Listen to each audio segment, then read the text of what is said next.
kepada Bapak Ceceng Salamuddin MAG selaku dosen pembimbing mata kuliah Pengembangan dan Inovasi Kurikulum PAI serta teman-teman kelas PIB 6 yang saya banggakan.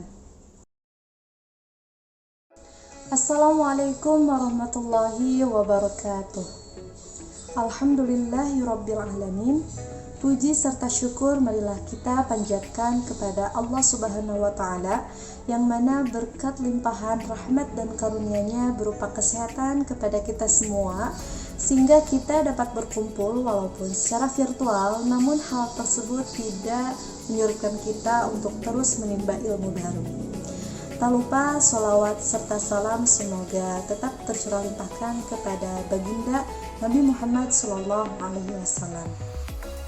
Pada kesempatan kali ini, kami dari kelompok 6 akan membawakan materi mengenai pengembangan dan inovasi media dan teknologi pembelajaran PAI yang beranggotakan saya sendiri Alika sebagai moderator serta Kiki Abdul Razak sebagai pemateri yang pertama, Kang Raden sebagai pemateri yang kedua, dan Iis Isnaini sebagai pemateri yang ketiga.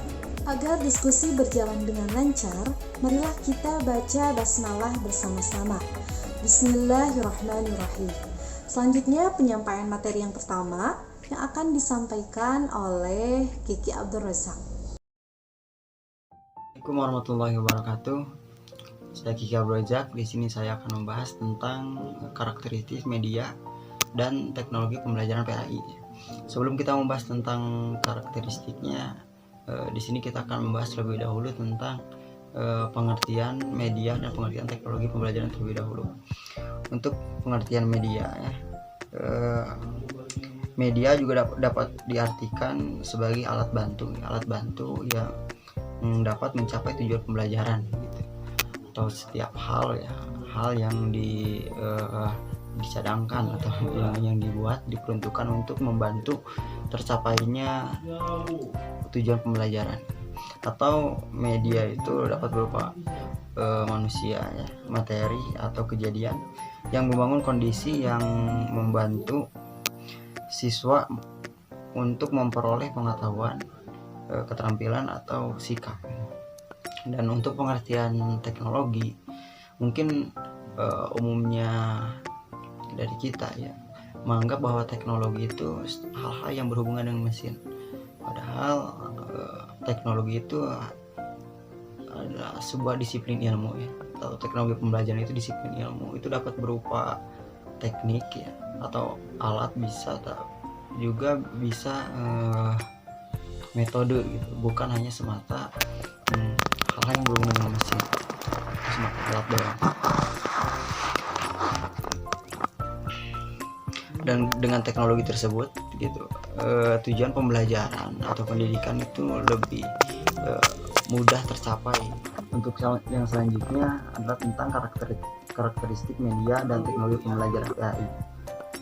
Yang kelompok kami bahas di sini ialah karakteristik media dan teknologi pembelajaran umum, bukan saja hanya PAI. Tapi kelompok kami kira karakteristik media dan teknologi pembelajaran PAI dan umum itu sama saja. Bahan fasilitas yang termasuk dalam kategori media dan teknologi pembelajaran itu adalah seperti televisi, internet, radio, dan lain-lain. Cuman bedanya, gitu ya, untuk karakteristik media dan teknologi pembelajaran PAI, bedanya dengan yang umum mungkin lebih di pendekatan cara memilih media dan teknologi pembelajarannya. Dan di sini kami akan membahas tentang karakteristik dari bahan atau fasilitas yang termasuk dalam kategori media dan teknologi pembelajaran, seperti karakteristik televisi. Untuk televisi memiliki karakteristik ada beberapa hal, Yang pertama, dapat dinikmati oleh siapa saja, sudah mungkin kita semua sudah tahu tentang karakteristik televisi itu. Juga dapat menjangkau daerah yang luas dengan televisi itu. Waktu siarannya sudah tertentu, memiliki daya penyampaian dan pengaruh yang kuat karena dapat memberikan kombinasi antara suara dengan gambar yang bergerak. tidak memerlukan keahlian dan kemampuan membaca seperti media cetak. Dan dengan gambar semua orang sudah cukup mengerti maknanya. Lalu untuk karakteristik radio juga memiliki karakteristik yang hampir sama dengan televisi, yang cuma tidak menggunakan gambar. Dapat diterima oleh siapa saja, dapat menjangkau daerah yang cukup luas. Radio dapat didengar di area tanpa listrik. Itu lebihnya daripada televisi, lebih praktis dan mengatasi buta huruf. Artinya para pendengar radio tidak dituntut untuk bisa membaca. Untuk yang selanjutnya adalah internet. Untuk karakteristiknya yaitu informasi yang ada di dalamnya itu bersifat publik. Dunia maya selalu mengalami perubahan yang sangat cepat dan internet beroperasi secara virtual. Maksudnya adalah jika sedang berada di dalam dunia maya, yang ada di dalamnya dihuni oleh orang-orang yang saling bertukar pikiran, berdiskusi, berinteraksi, dan dengan cara ini tidak perlu lagi melakukan pertemuan secara fisik, melainkan dapat bertemu dengan jarak yang berjauhan tanpa harus menunjukkan identitas masing-masing. Nah, dengan media internet itu memang sudah kita rasakannya banyak sekali manfaatnya. Ilmu di dalamnya sangat mudah kita dapatkan. Selain itu, apalagi di masa pandemi seperti sekarang ini, gitu, adanya internet itu pembelajaran bisa tetap efektif dengan tidak tatap muka. Untuk yang selanjutnya ada komputer. Untuk karakteristiknya yaitu kecepatan mengolah data dan mengolah informasi, lalu kemampuan mengolah data dan informasi, kemudian pemakaian penggunaan dapat dipakai untuk menyelesaikan suatu pekerjaan, dan kemampuan komputer yang semakin berkembang. Nah, itu sudah kita rasakan. Jadi setelah kita membahas tentang karakteristik dari bahan-bahan yang menjadi fasilitas dari teknologi pembelajaran, itu dapat kita pahami ya. Jadi karakteristik media dan teknologi pembelajaran itu jadi mempermudah gitu ya, mempermudah, menjadi lebih fleksibel pembelajaran itu, menjadi lebih efisien dan juga relevan gitu dengan perkembangan zaman dengan kita menggunakan teknologi dan media pembelajaran. Untuk yang selanjutnya adalah dasar filosofis pengembangan dan inovasi media pembelajaran. Dasar filosofis ini kenapa sih gitu, atas dasar apa atau alasannya gitu, kenapa kita harus melakukan pengembangan dan inovasi pada teknologi dan media pembelajaran gitu. Nah, karena teknologi sangat berkembang sangat pesat, maka pada pembelajaran PAI mesti dilakukan pengembangan dan inovasi pada media dan teknologi pembelajarannya, supaya pembelajaran PAI senantiasa relevan dengan perkembangan zaman gitu. Karena kan pada prinsip pendidikan itu ada, termasuk di dalamnya itu ada prinsip relevansi dan prinsip efisiensi dan lain-lain ya. Nah, supaya prinsip tersebut bisa kita tetap laksanakan, maka pada media dan teknologi pembelajaran PAI itu mesti dilakukan inovasi gitu, mesti dilakukan pengembangan. Dan dalam menggunakan atau mengembangkan inovasi media dan teknologi pembelajaran perlu memperhatikan landasan filosofis. Artinya pengembangan dan inovasi media teknologi semestinya didasarkan pada nilai kebenaran gitu. Filsafat itu kan berusaha mencari kebenaran gitu. Nah, kenapa kita harus melakukan atau melandaskan pada filsafat itu seperti itu? Dan kebenaran itu harus kebenaran yang sejati gitu. Kebenaran sejati yang memang dapat dicapai dengan filsafat gitu. Atau kebenaran yang telah ditemukan disepakati banyak orang gitu, atau kebenaran yang dilakukan dengan pendekatan empirik gitu, atau kebenaran akademik maupun kebenaran sosial gitu. Nah, ketika kita mau memilih media dan teknologi pembelajaran gitu dalam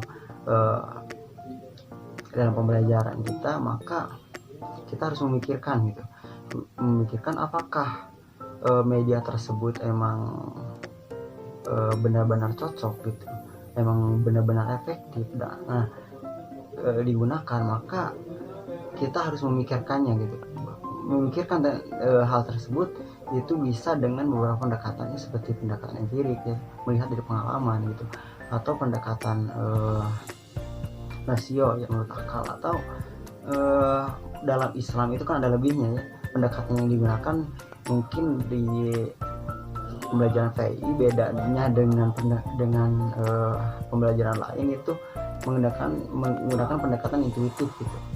Jadi emang kita rasakan emang media tersebut emang bisa efektif meskipun itu tidak dapat dibuktikan secara empirik dan rasio, tapi di Islam itu bisa digunakan. Seperti halnya di pesantren lah. Di pesantren banyak menggunakan media-media atau teknologi pembelajaran yang emang menggunakan pendekatan intuitif gitu. Kadang ada yang dari istikharah ya, kadang dari mimpi ketika mau melakukan pengembangan atau inovasi gitu dalam media dan teknologi pembelajaran. Kita lanjut pada pemateri yang kedua yang akan disampaikan oleh Kang Maden. Baik teman-teman, saya akan melanjutkan sesi presentasi untuk yang selanjutnya, yaitu tentang tujuan pengembangan dan inovasi media dan teknologi pengembangan pembelajaran PAI. Sasaran akhir dari teknologi pembelajaran adalah memudahkan pembelajar untuk belajar. Nah, untuk mencapai sasaran akhir ini, teknolog-teknolog di bidang pembelajaran mengembangkan berbagai sumber belajar untuk memenuhi kebutuhan setiap pembelajaran sesuai dengan karakteristiknya. Media pembelajaran sebagai bagian dari teknologi pembelajaran memiliki 6 manfaat potensial dalam memecahkan masalah pembelajaran. Adapun manfaat potensial dalam memecahkan masalah pembelajaran itu adalah yang pertama, meningkatkan produktivitas pendidikan.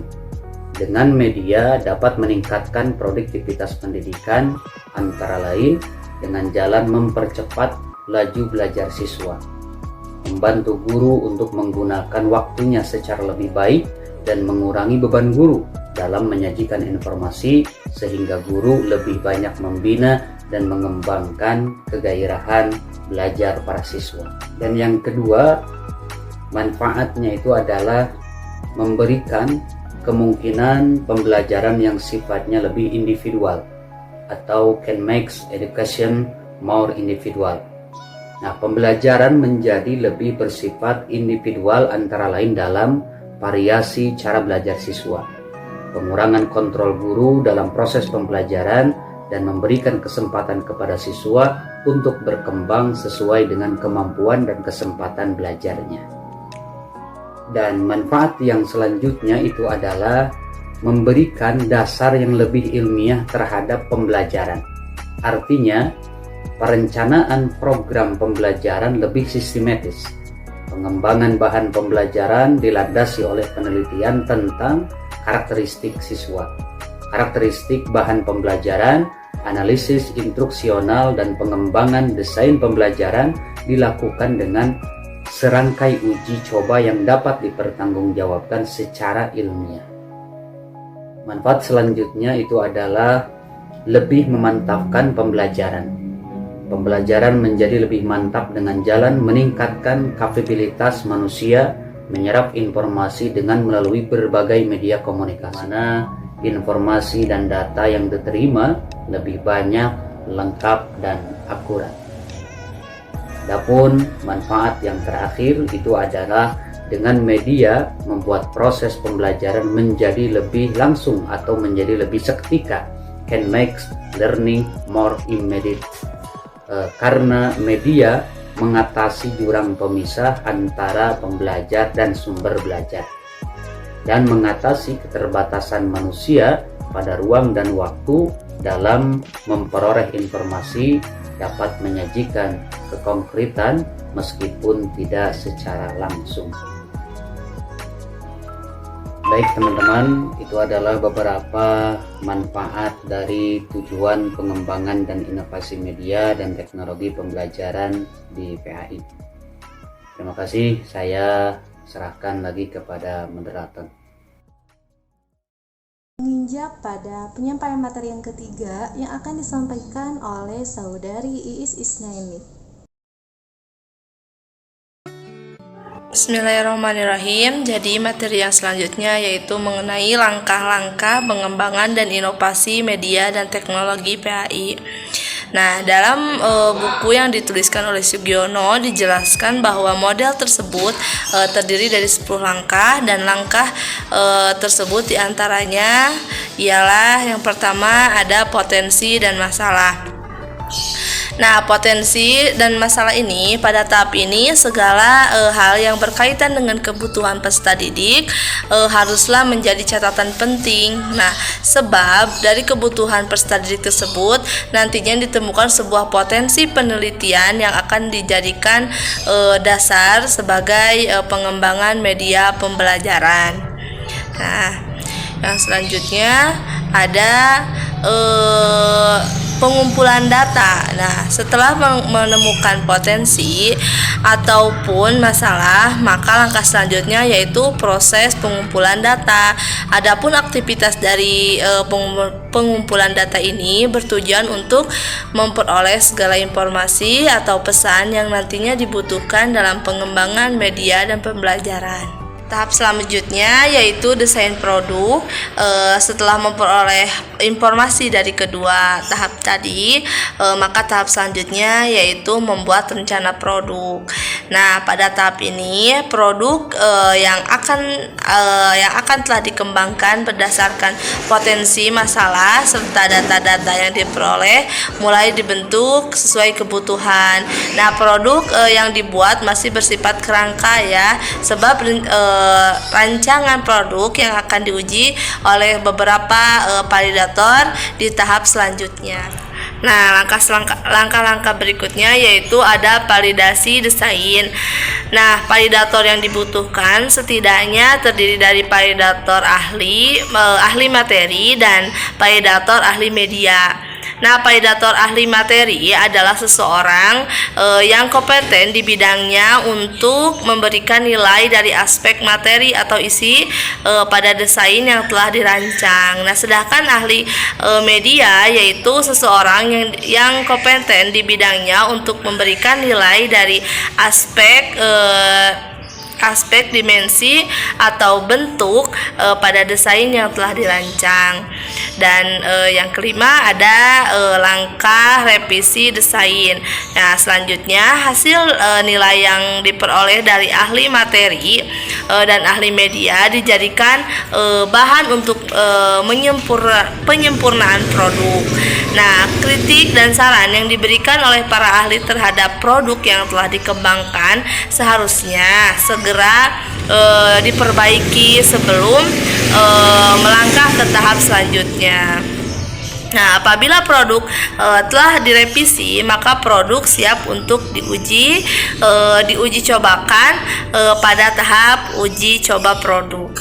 Pada tahap ini merupakan tahap di mana produk akan diterapkan pada peserta didik ya. Di sini pula produk yang telah dibuat bisa dirasakan oleh peserta didik secara langsung.